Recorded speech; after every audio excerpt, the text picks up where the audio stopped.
Mami Marley. At ilan ba kayo magkakapatid, be? Apat. Apat. Pang ilan ka, be? Pangatlo. Nasaan ang iba? Yung bunso ko, nasa Tarlac. Kinuha na. Ah. Maaari bang kinalulungkot ba ng mama mo? Nalulungkot ka po na ang bunso nyo wala sa inyo? Me? Ang bunso nyo wala sa inyo? Nalungkot ka doon? Nalungkot ka po? Iiyak po yan. May magpagaling ka para makuha mo lahat ng anak mo. Kasi pag gumaling ka, may kakayahan ka na ang anak mo lahat kasama mo. Ha? Kasi kailangan ding ang buhay na ibibigay mo sa anak mo kung nandito siya. Pero wala ka namang kakayahan, mami. Diba? Saan po ang bigas? Saan po ang bigasan nyo? Lagayan ng bigas. Ituro mo lang po sa akin, titingnan ko po.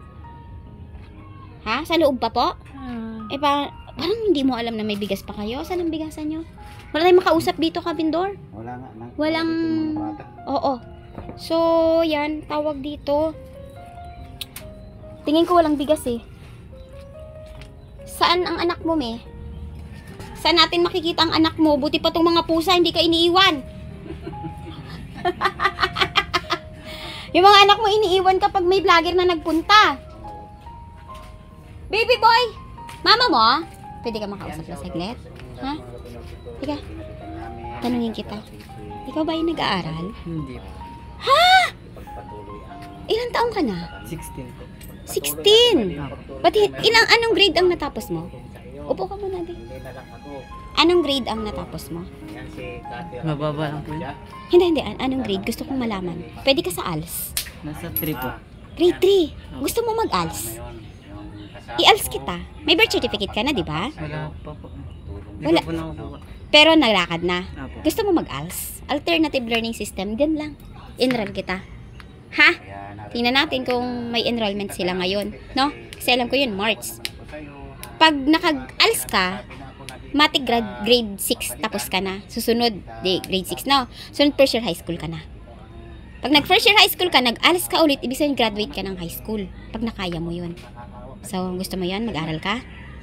Okay, may bigas pa kayo? Tingnan mo nga kung may bigas kayo. Ba't hindi mo alam na wala kang bigas?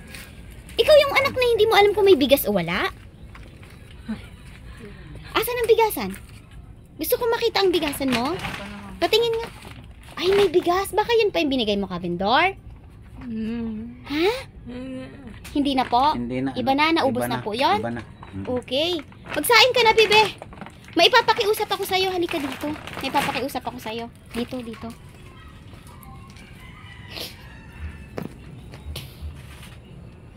Halika, bebe. Ayan. Ipapakiusap ko lang sa'yo. Yung ALS mo, tutulungan kita dyan. Makikipag-communicate ako sa teacher. Ha? Dito, upo ka dito. Gusto mo mag-aral? Ha? Aalamin ko kung kailan ang enrollment, ha? Tapos, papakiusapan kita. Halagaan mo mama mo. Ha? Kailangan mapalakas natin ang mama mo. Lagi mong kausapin ang mama mo. May cellphone ka ba? Wala. Wala kang cellphone. Okay, ibig sabihin may time ka kay mama mo pag wala kang cellphone. Hindi naman ngayon na kailangan lahat may cellphone. No? Ngayon, siguro, pag nakagraduate ka ng grade 6, ako ang magbibigay ng cellphone sa'yo. Kasi, pag nag-ALS ka, kahit grade, tingin ka sa akin. Kahit grade 3 ka lang, kung makapag-ALS ka, automatic graduate ka ng grade 6. Pag naabot mo yung requirement nila. Then, mag-ALS ka ulit dahil 16 ka na. Pag nag-aral ka ulit ng 1 taon lang, matik graduate ka na ng high school. At pag nakagraduate ka na, 1 taon lang yun at pag nakagraduate ka na nun, pwede ka namang kumuha ng skill. Halimbawa, gusto mo mag-welding, pwede kami kasi certificate ng high school graduate ng ALS ang pwede sa'yo. So, ngayon, ang ipapakiusap ko lang sa'yo, yung mama mo. Kasi ang mama mo, kailangan niya ng anak na titingin sa kanya palagi. Kailangan mahal mo mama mo. Gusto mo humaba ang buhay ng mama mo? Dahil yung papa mo nawala na, diba? Nalungkot ka ba nung nawala ang papa mo? Totoong papa mo yon? Opo. Okay. So, kung gusto mo mong manatili ang mama mo dito, kailangan tayong magtulungan. Bawal siyang, diba, hindi siya nakakapunta dito. Alalayan mo siya lagi. Parang ikaw yung kamay ng mama mo. Tama? So, tawag dito, binigyan ko siya ng 100 kanina. No? Yung 100 na yon, makakabili naman yung kahit dilata, talbos. Yan muna ulam-ulam nyo. Ngayon, bibisita kami ni vendor, ka-vendor, para i-check kung anong kailangan nyo. Hindi kami mapera. Pero mga vlogger kami na naghahanap kami ng, or pag may nalaman kami na kaawa-awa, ay tinutulungan namin na i-video. Bakit kailangan naming i-video? Dahil may mga nanonood na mga viewers, na mga mahal na sponsor na handa silang magbigay ng tulong. Kagaya niyan, 'di ba? Ang mama mo nakatanggap na ng tulong, tama? Nakita mo na nakakatanggap pa yun ng tulong dahil sa binablog ni ka-vendor. Ibig sabihin, nakikita sa buong mundo na ang kalagayan ng mama mo ay napakahirap. Tama? Then, may tumulong. Ngayon, ang kailangan natin ay dahil ikaw ay 16 na, matured ka na eh. Matured ka na mag-isip. Dapat nga sa'yo, 4th year high school ka na ngayon. No? Ilang taon na ang mama mo na stroke? Ha? Ano po? 4 years na po yan. 4 years. Mami, sa bulob ng 4 years, bakit hindi nyo po ito pinag-aral? Nung hindi ka pa po na-stroke, bakit hindi nyo po pinag-aral ang anak nyo po? Hindi nag-aral. Bakit hindi nyo po pinaaral? Nung kayo po ay hindi pa nagkaganyan. Maaring may tampo ang mga anak mo dahil hindi mo po sila dinala sa eskwelahan. Kaya ngayong nangangailangan ka po, hindi ka nila masyadong binibigyan ng atensyon dahil nakikita nila ang ibang bata nag-aaral. Ang anak mo hindi. Isa yun sa ikinasasama ng loob ng mga anak. Nung hindi ka pa stroke mate, kahit mahirap lang tayo, maglabada tayo, importante na ang mga anak natin pinag-aaral kahit walang birth certificate. Wala siyang birth certificate, pwedeng ipakiusap yun eh. Minsan di ba ka-vendor, grade 6 pa bago hanapin ng mga panahon na yon. So mami, nagkulang ka po sa mga anak nyo. So, nagkaroon ka po ng pagkukulang dahil ang anak mo dapat ay 4th year high school na. 4th year high school. Ang 4th year high school, pwede na itong mag-part-time. 16 po. Nagkaroon ka po ng kapabayaan sa pagpapaaral sa mga anak nyo dahil ito ay matututo sa eskwelahan, paano pahalagahan ang magulang, paano maging maayos sa bahay. Eh, hindi nakapag-aral, ano po matutunan nila?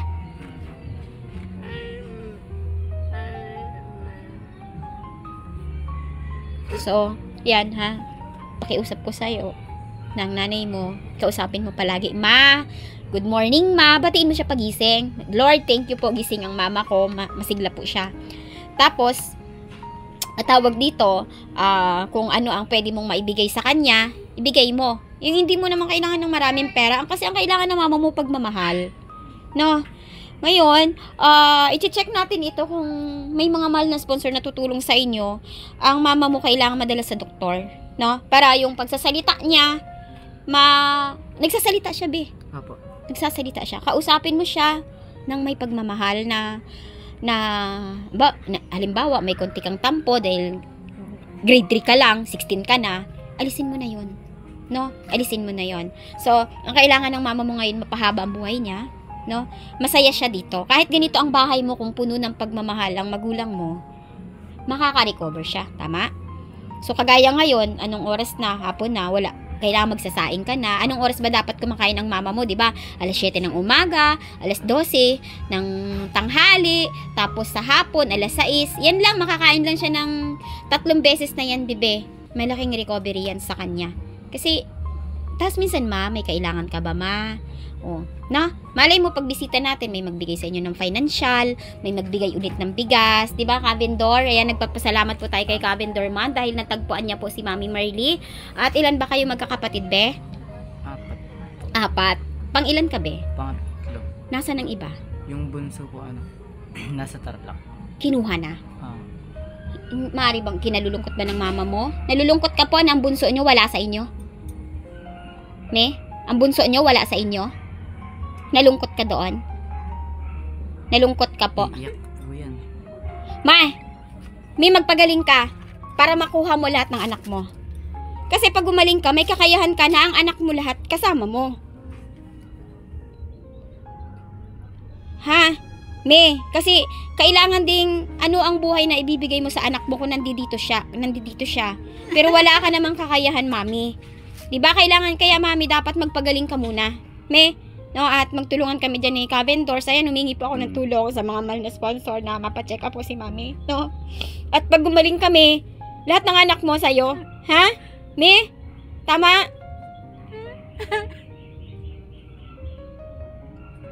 Kalungkot yun, lalo bunso. Di ba? Oh, matagal na yan ang bunso na kapatid nila nandun sa Tarlac. Oh, may pagaling kami. Lakasan mo ang loob mo.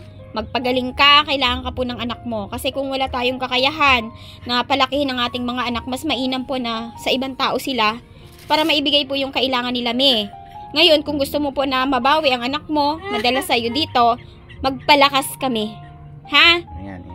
Tama yun. Tama yung sinabi ni ka-therapy. Ano ang panluto niyo, be? Tama Saan ang kahoy niyo? Ha? Nasaan ang kahoy? Pangluto? Masasabi mo na ito. Awang-awa sa kalagayan niyo. Yan lang ang kahoy mo? May kasama, Nakakabili ka ba ng kahoy? Hindi. may kasama Ha? akong sa'yo, Lang po kami sa ano. tutulong din si ka-therapy. Ano? May kasama na ito. Ha? Kumukuha na lang po kami sa ano. May kahoy ka pa dyan? Apo. Tatagpasin mo pa yan? Para magsaing, hindi naman makasaing bagayan. May nabibilhan ka ba? Ng kahoy? Uy, wala kayo kahit kalan. Ha? Hindi na po kami nagkakalat. Hindi yan makasaing, bibi. Makakabili ka ba ngayon ng kahoy? Wala pong bibilin dito. Ulingan. Hindi rin po kaya. May nabibili kang ulingan dito? Wala po.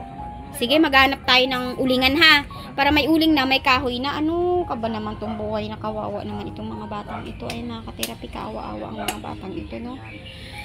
Ay, puso ko talaga mga ka-therapy. Naaawa. Kung ako to, bibilang ko to ng kalan eh. Kasi nahihirapan ang mga bata magluto dahil nga walang gatong, walang ano. Anong ulam nyo ngayon, bebe? Ha? Hindi ko po alam. Wala po kasi ate. Yung binigay ko kay mama mo na 100, ibili mo muna yun ng kahit sardinas at talbos ng kamote, ha? Total may bigas ka pa naman. Tapos, titingnan natin, baka may mahabag sa inyong kalagayan, no? Ha?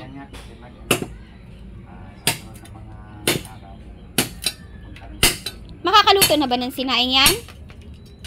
Kawawa naman ito naman.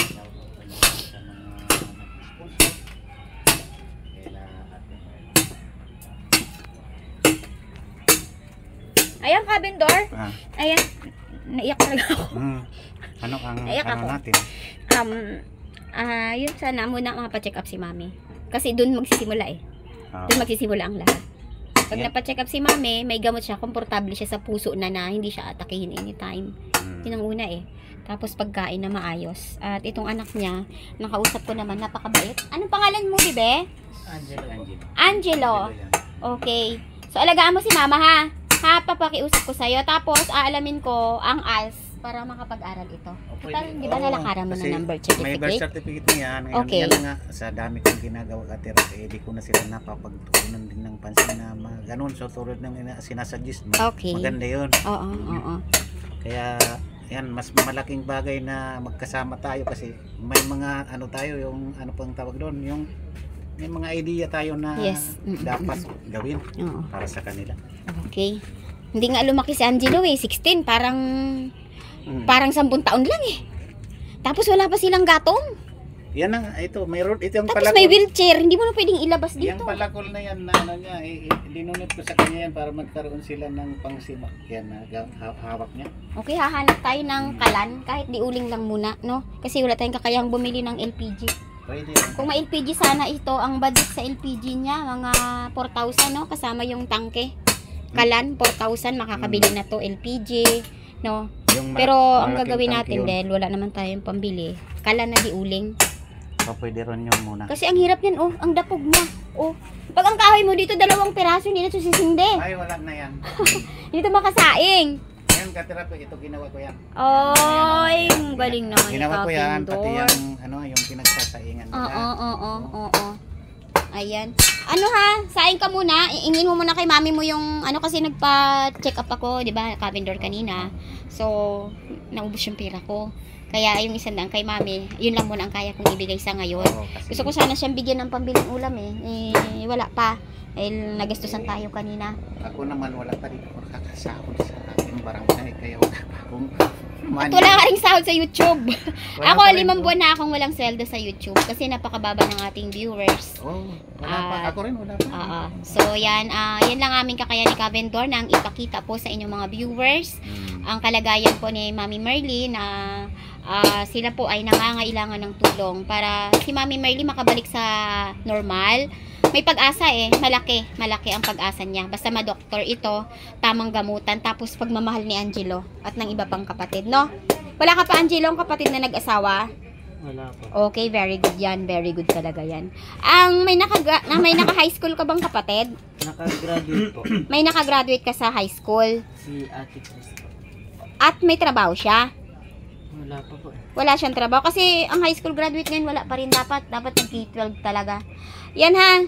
Angelo, salamat ha. At nakikita ko mabait si Angelo. At yung pakiusap natin sa kanya, pagbibigyan niya tayo na i-care si mama niya dahil siya ang kasama dito. Angelo ha, since hindi ka nag-aaral, yung sabi ko sa'yo na makakain siya umaga, tanghali, gabi ay napakalaking tulong na yon. Tapos yung tulungan mo siyang maligo. Kasi the more na nararamdaman niya yung pagmamahal mo, the more na nagkakaroon siya ng motivation na, oy, hindi pwedeng lagi ako liguan ng anak ko. Hindi pwedeng anak ko naghahain sa akin na dapat ako nag-aasikaso sa kanila. So magsisikap siya para gumaling. Ha? Okay, thank you, Angelo. Ayan. Kami po ay aalis na ha. Ha? Kami po ay aalis na. At yung assignment mo na magbibilang ka. Bukas, kailangan mo magbilang ha. Pag naabot mo ang hanggang 20, may 100 ka sa akin bukas. Pero pag hanggang 10 lang, 50 lang yon kasi wala pang pera si Katerapi, ha? Ayan. Angelo, tulungan mo to ha. Magbilang si Mami. Kasi bibigyan natin siya ng 50 pesos pag nakabilang siya ng hanggang 1 to 10. Pag 1 to 20, 100. Magtatabi na ako ng pera para sa kanya bukas. Oo, sige, sige. Ay, salamat Kavendor. Si Kavendor, mga ka-therapy, napakarami na rin po itong natulungan. Si Nanay Berta, di ba? Nag-combine tayo noon kay Nanay Berta, kay Grace, ayan, kay Jenny Lynn. Nagtulungan din kami niya noon. Pag busy-busy ka sa business mo, nasa akin si Jenny Lynn, tinuturuan ko, di ba? Nung magtagal-tagal na, ay parang nagiging marunong na siya makipag-usap, di ba? Nung magtagal-tagal na. At yun nga, ay naibalik na siya doon sa kanyang pamilya, no? Ayan. At yan mga ka-therapy, muli po ay supportahan po natin ang YouTube channel ni Kavendor's Man, no? Yan, At shout out sa inyo. ayan nga, mahirap din naman ang kanyang ginagawa dahil nagdo-duty siya sa barangay at the same time ay yung pag-i-editing niya, no? At pagpupunta sa content, pagbibili ng kailangan ng content ay malaking paglalaan ng oras, no? Ayan. Kaya salamat sa iyo at sana ay dumami pang yung subscribers. At ang ating mga mahal na sponsor po ay ngayon pa lang po ay nagpapasalamat na ako sa inyo napakarami sa magiging bahagi po ng pagtulong dito sa mag-iina. No? At yung birth certificate nila, salamat dahil kung hindi dahil sa iyo ay lalaki ang mga bata na walang birth certificate At saka dahil sa mahal na sponsor kasi hindi natin magawa rin yun kung wala ang mahal na Opo, sponsor. Ma'am opo. Less Than Red. Ma'am Thank Less you. Than Red, ayan, Salamat. maraming salamat po at ikaw po ay bahagi ng pag-process ni Kavendor's Man ng kanilang birth certificate at ang birth certificate na yan ay magkakaroon po ng tawag dito, yung pagkakataon kay Angelo na siya ay makapag-aral Oo. kahit alternative learning system lang muna, no? Mahalaga yon dahil pag nakatapos na ng high school, pwede siyang kumuha ng yung skill. Ba mag-welding siya. Tama, maraming Pwede, trabaho. grabe talaga. Grabe yan ang kagandahan ng ALS dito sa Pilipinas. So, Kavendors, marami po ulit salamat at sinama mo ako dito.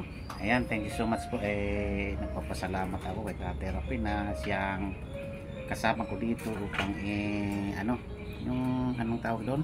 Makita ang buhay ni Mami. O na balikan ko uli Okay. si Ate Marley at saka yung kanyang mga anak.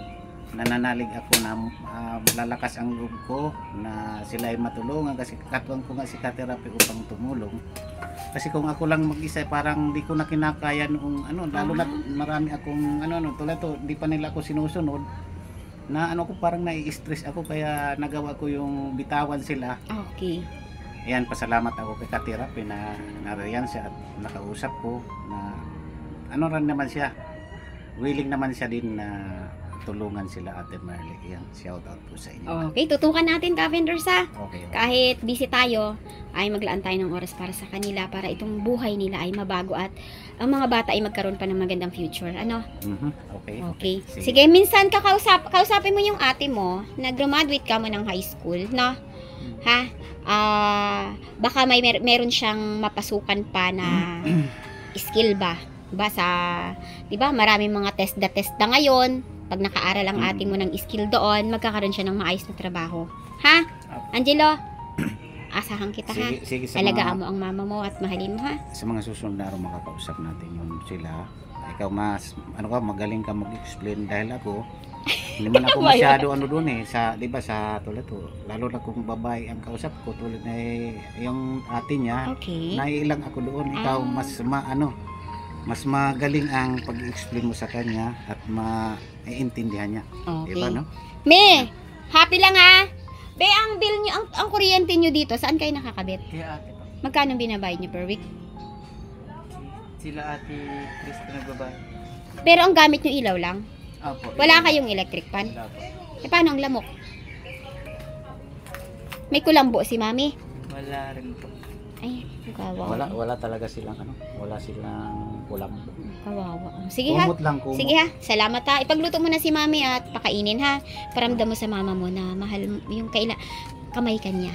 Alam mo yon, bibig ka niya. Kasi hindi siya nakapagsalita. The more na kinakausap mo siya, pabigkasin mo siya, malaking tulong. At nakikita ko na sa mga susunod na pagpunta namin ay makakapagsalita siya. Ha? Okay? Sige. Okay. Angelo, bye! Sige, Mag-ano muna ako? Mag-gamot Ay, si Sa aking Carpenter pala. pahinga. Meron pala ito si Carpenter na high blood. sa high blood. Nako. Hindi, oras ko na kasi. Dapat gakain ka muna bago ka gagamot. Hindi, okay lang to. Pwede daw to. Kahit na walang kain. Ay, talaga? Paras na kayo ni husband? Nagagamot? Buti na lang at binigyan ako ni Ma'am AK ng pang-maintenance. Ilang buwan ang nabili mo sa binigay ni Ma'am Ike from Tokyo, Japan, no? Ilan ang binigay niya sa'yo? 2 buwan. Wow! Ang laking tulong talaga pag Laking may tulong. mga tulong na ibibigay din Oo. sa katulad din natin na ano mo yun? Nagurog. Kapos talaga dahil napakahirap naman talaga ng buhay sa Pilipinas lalo na kung sa barangay ka nag-work. Allowance lang naman yun, di ba? Yung allowance ko. Parang pagkain lang? Pagkain lang. Kulang Oo. pa nga eh. Oo. Paano ang tubig mo? Ito. Kailangan talaga maintenance. Oo nga, may lamok. Pwede ka bumiling katol? Ha? Hindi na po, meron na po ako dito. May katol ka dyan? Napakabait na bata ito. Ako na lang po bibili. Mabait itong bata si Angelo. Ramdam ko. Mabait siya. Mabait po si Angelo. Nararamdaman ko po. Mabait po ang anak nyo. Miha. Maswerte po kayo mabait ang anak nyo. Kahit hindi po nag-aaral. Titingnan natin, ha. May kakausapin ako tungkol po sa kanyang ALS. Ha? Mi? Ayan. Sina, Timarley. Kami ay kasi hapon na. Inabot kami ng hapon dito sa inyo. Mabisita lang, no? Bye, Mami Merly. Sign mo po. Bye. Yan. Okay, bye-bye, Miming. Bye-bye, hapon na kami. Ming! Hoy! Hoy! Taba ng pusa sa kanila.